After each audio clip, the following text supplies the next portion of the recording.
The Jack Benny Program, presented by Lucky Strike.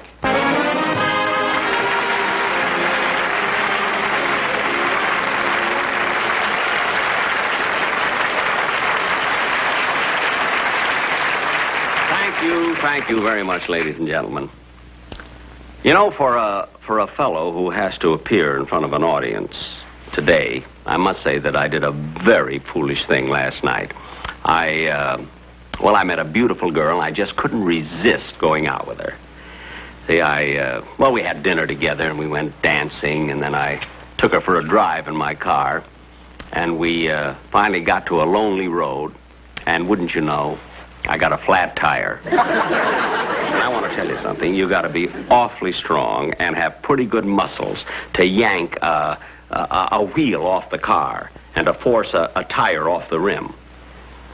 It was such a dark night. If I hadn't had my flashlight, she never could have done it. Of course, I only met her last night, and I never dreamed that she was a mechanic. I thought that the monkey wrench that was hanging from her wrist was on a charm bracelet.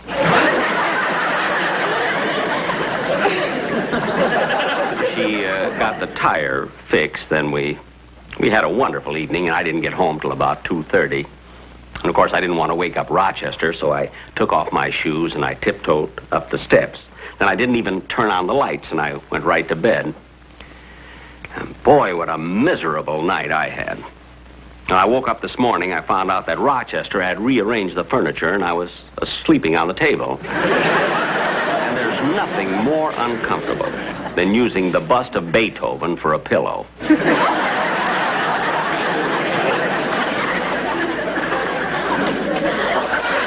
But even though I'm a little tired now, tomorrow I'll be all right, because I'm always relaxed. I always feel fine the day after a show. As a matter of fact, every day after a show, that's when Rochester and I sort of relax and lounge around on the patio at home.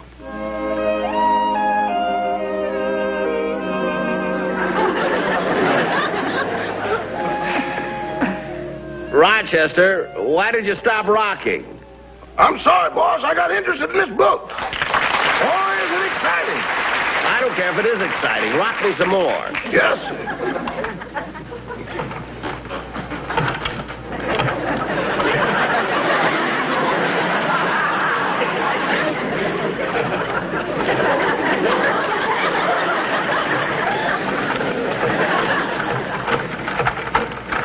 Rochester, there's a fly on me. Fan it away. Yes.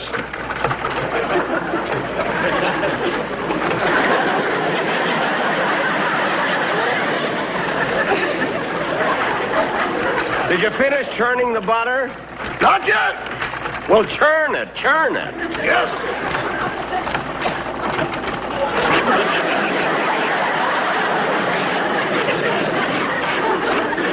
How about the ice cream? Did you finish that? I haven't even started yet. Well, start it. I will.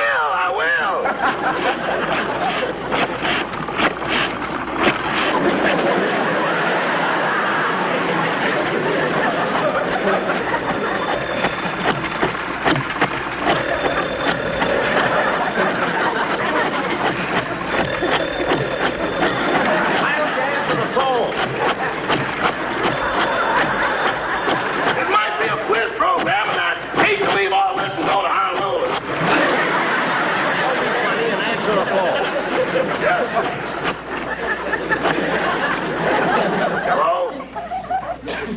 Yes? Fine. Goodbye. Who was it? A man down the street. He wants a pound of butter and 2 quarts of ice cream. You see, Rochester, I just thought of it this morning.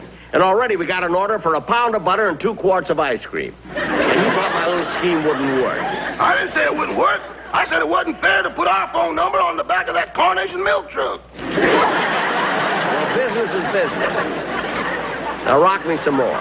Yes.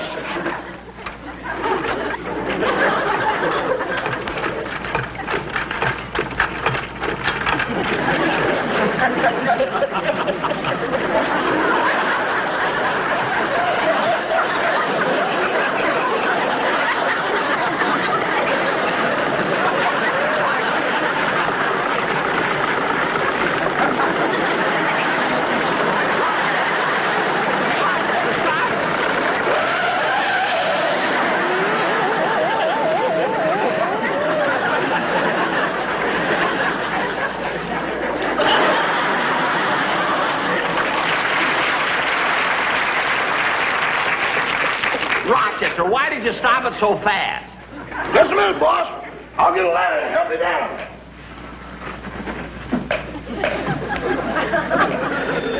There you are. Answer the phone. It might be another order. I'll be done by myself. Yes. Hello? Mr. Benny's residence stars stage, screen, radio, television, and now rehearsing for Tarzan the Apes. Oh, hello, Miss Livingston. Yes, he's here. Just a minute, I'll call him. It's for you, boss. It's Miss Livingston. Oh, okay. Hello, Mary. This afternoon? No, I'm busy. Yeah, I got a golf date with Bing Crosby and George Burns. What are your plans for tonight? I haven't any. Would you like to see a movie? Okay, so would I. No, don't come here. I'll come over to your house. Your television screen is much bigger. Mary.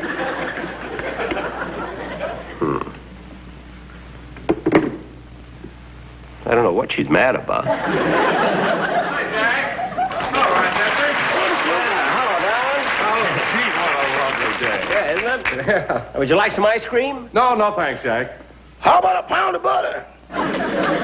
Rochester, stop pushing the butter. We haven't got enough to fill the phone orders. Jack, you mind if I stretch out here in your hammock? No, go right ahead, Don. Rochester, incidentally, here's what I'd like to have you do.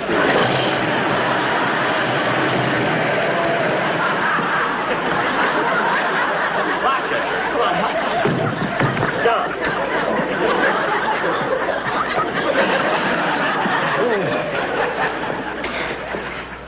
Jack, I'm terribly sorry if I broke your hammock. Who cares about the hammock? Look what you did to the flagstone. Gosh, what a mess. That's all right, Mr. Wilson. I'll get a broom and clean it right up. Now, look, Don, I know you didn't come here to relax, so tell me, what's on your mind? Well, Jack, I just wanted to find out if you'd signed Bing Crosby and George Burns to be guest stars on your television show. Oh, not yet, Don, but you see, I'm playing golf today with Bing and George, and I'll talk to them about it then. You know, many years ago, Bing and George and I used to do a vaudeville act together. Oh, years ago, we were known as Goldie, Fields, and Glide. That was our names then in vaudeville, you see. And I'd like to do that same act now in television. The three of you used to do an act together? That's right. That's right. Jack, you're kidding. No, I'm not. Wait a minute. Oh, Rochester. Yes, boss? Bring my scrapbook. You'll find it in the desk drawer. Yes, sir. Ah, those were the days. You know, when Bing, George, and I, when we were known as Goldie, Fields, and Glide, we used to play towns like Burning Stump, Iowa, and Stagnant Water, Nebraska, and we even played on an Indian reservation. The three of you really played an Indian reservation? That's right, Geronimo, New Mexico. Oh. Here's your scrapbook, boss. Oh, thanks, Rochester. You know, Don, this is the first scrapbook I've ever had, you know. And I wanted you to see this thing here. Oh, here. Now, here, this was our whole show. The show that we were with. There was the animal trainer, there's the juggler, there's Bing Crosby, there's George Burns. Easy to pick you out, Jack. There's an arrow pointing to you. It ain't pointing to him, it's in him. That's when they played the Indian reservation. Now, Don, look, now here's what I really wanted you to see. Now, wait a minute. I got it right over here. There it is. There's our act. Goldie, Fields, and Glide, you see. Now, Bing Crosby was Goldie, George Burns was Fields, and I was Glide. That was our act, Goldie, Fields, and Glide. You know, and I'll never forget when we played in Scranton, Pennsylvania. Gee, what a tough time we had following the Victoria girl.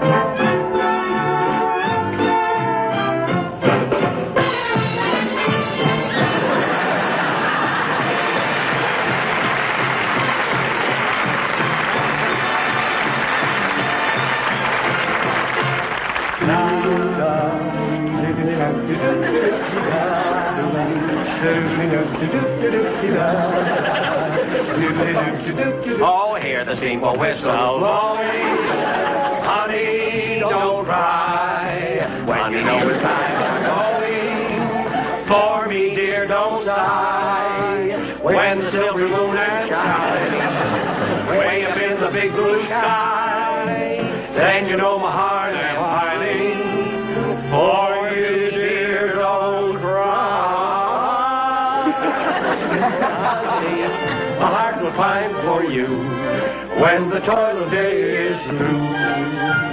Every little star gleaming from afar will be shining just for you, my little honey. My heart will pine for you when the toil of day is through. We'll be roaming in the glow, and in the glowing we'll be roaming. Oh, honey, I will pine for you. Bum, bum, bum, bum.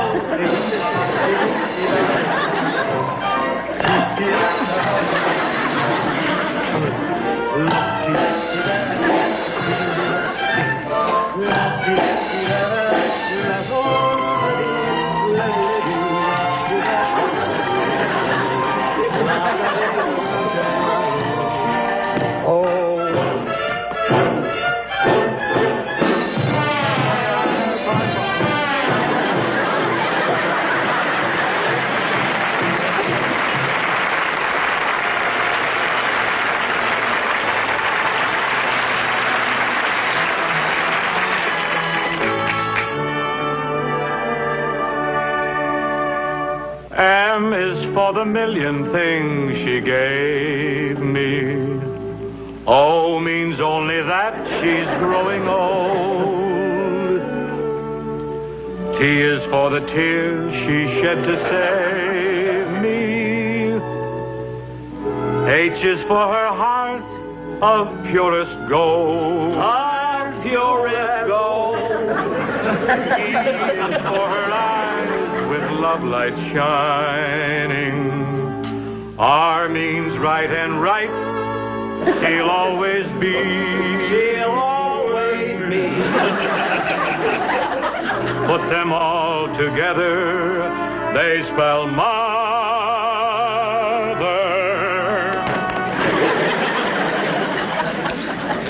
A word that means the world to me.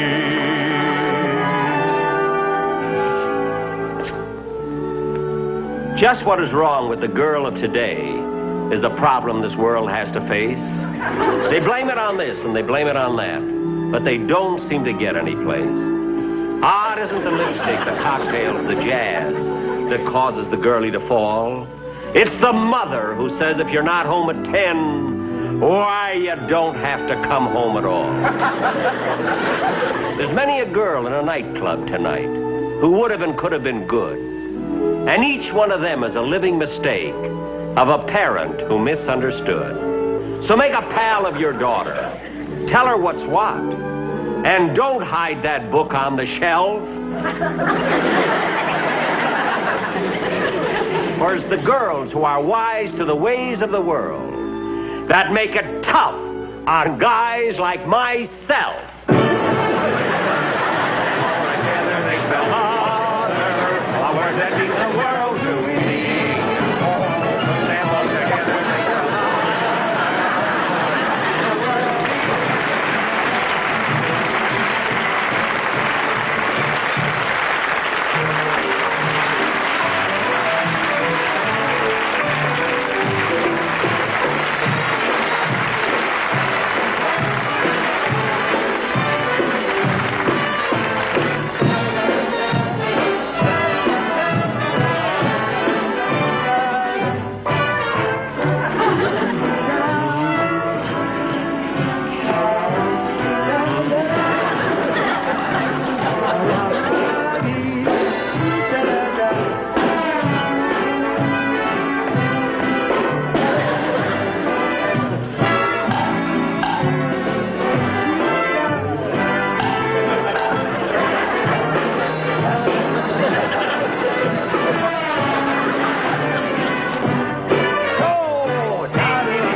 Ladies and gentlemen, this is the first time that we have ever appeared here in Scranton, Pennsylvania. You know, the three of us were born in New York, but you were such a wonderful audience that if we ever have a chance to be born again, we'd like to be born right here in Scranton.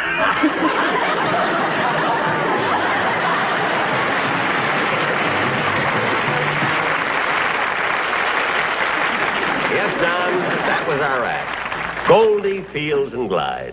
That'll be wonderful on your television show. But, Jack, I know you and George Burns are very good friends, and you'll work reasonably, but can you get Crosby? Don't worry, Don. I may have to soft soap him a little, but I'll talk him into it. That must be Mr. Crosby and Mr. Burns now. Well, I gotta run along, Jack. I'll let the boys in on my way out. Okay, Don. Hey, Rochester, you know, I'm trying to get Bing Crosby to appear on my television show, and naturally, I want to make a good impression. So run in the house and make a lot of sandwiches. But, boss, we haven't got any food to make sandwiches. No food? What was in the refrigerator? A disappointed mouse. A mouse? I tried to coax him out with a piece of cheese, but he didn't even see it. What? With nothing to look at but those white porcelain walls, he went snowblind. Rochester, stop making up a lot of silly things, will you? Hi, Jay. Hey! As soon as I get dressed, we'll all go out to course. Hey, what's this? Well, that's a scrapbook. I was showing it to Don Wilson. No, I showed him the picture of the three of us when we used to be in vaudeville together. Oh, that was a rouser, wasn't it? Yeah. Years ago. Yeah. You know, Bing, I was thinking, you never hit the big time until you met Paul Whiteman and he took you to the Coconut Grove. Yeah, and George never hit the big time really till he met Gracie and took her to the Justice of the Peace. I got a funny answer for that, but I'm going to save it for my own show. It's quite a spot you got here, though, Jack. Is that the swimming pool, or is that where you wash your money? He doesn't wash his money. He saves the dirt and all. I'm your friend. Look, fellas, while you're here telling jokes, I'm going inside and change clothes so we can go out and play golf. Oh, Rochester, see that Abbott and Costello are comfortable. Yes, I'll fix him some refreshments. Bing, I got a hunch the reason for this golf date is that Jack would like to use us as guest stars on his television show. Oh, no, that's not for me. They tell me Jack pays practically nothing for guest stars. Oh, he pays big money. He does? Sure, he's the only one that's got those old dollar bills left. I wonder what Jack would want us to do on his show. I don't know about you, but I know he'd want me to sing. Oh, well, in that case, I better squeeze in a song right now. Want me to help you with a verse and two choruses? No, I'll fight it out. Help Jack with his shoes. I got a button hook. If I am fancy free and I love to wander, it's just a gypsy in my soul. There's something calling me from away out yonder. It's just a gypsy in my soul. I've got to give vent to my emotions. I'm only content having my way. There is no other life of which I'm fonder. It's just the gypsy in my soul. No cares, no strings. My heart's on wings. If I am fancy free and I love to wander, it's just a gypsy in my soul. No other life of which I'm fonder. It's just the gypsy in my soul. No cares, no strings. My heart has wings. It's just the gypsy in my soul.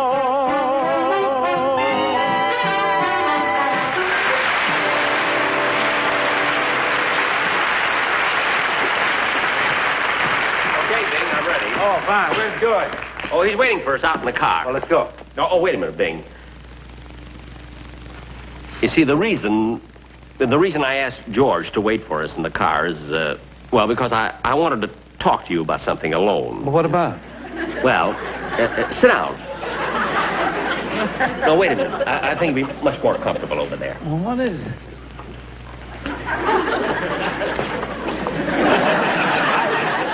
That's it. Make yourself comfortable. Oh, wait a minute. Wait a minute. There we are. There. Now, Bing, here's what I wanted to talk to you about. See, I'm going to do another television show pretty soon, and I'd like to have you as my guest on this show. Oh, I'm flattered, Jack. I'd love to be on it. It'll be absolutely wonderful. You know, Bing, I can just see it now. I'll come out on the stage first and tell some jokes, see? And then you come out and sing a song. Then I'll go back, then I'll come out, and we'll do some jokes together, you see? Then you can sing another song, then I'll come out with the violin. See, and we'll do a couple of numbers together. Terrific. That'd be sensational. How much money will you want? $10,000.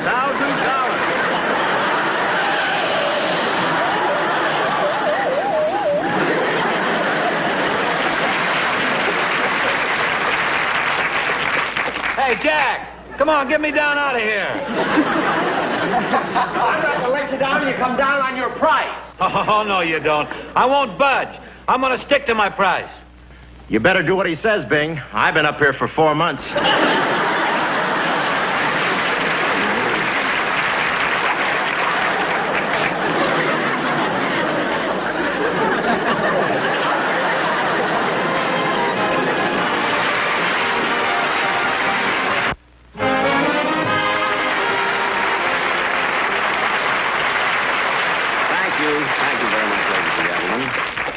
Well, that ends another television show. And I must say it's been a lot of fun working with so many great artists, I mean, in one show.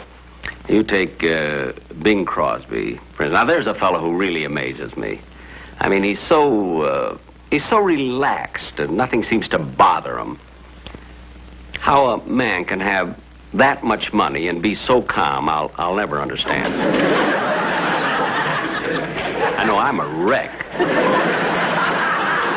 George Burns, of course, George is the closest friend that I have in show business. We've been friends for, many, many years. As far back as I can remember.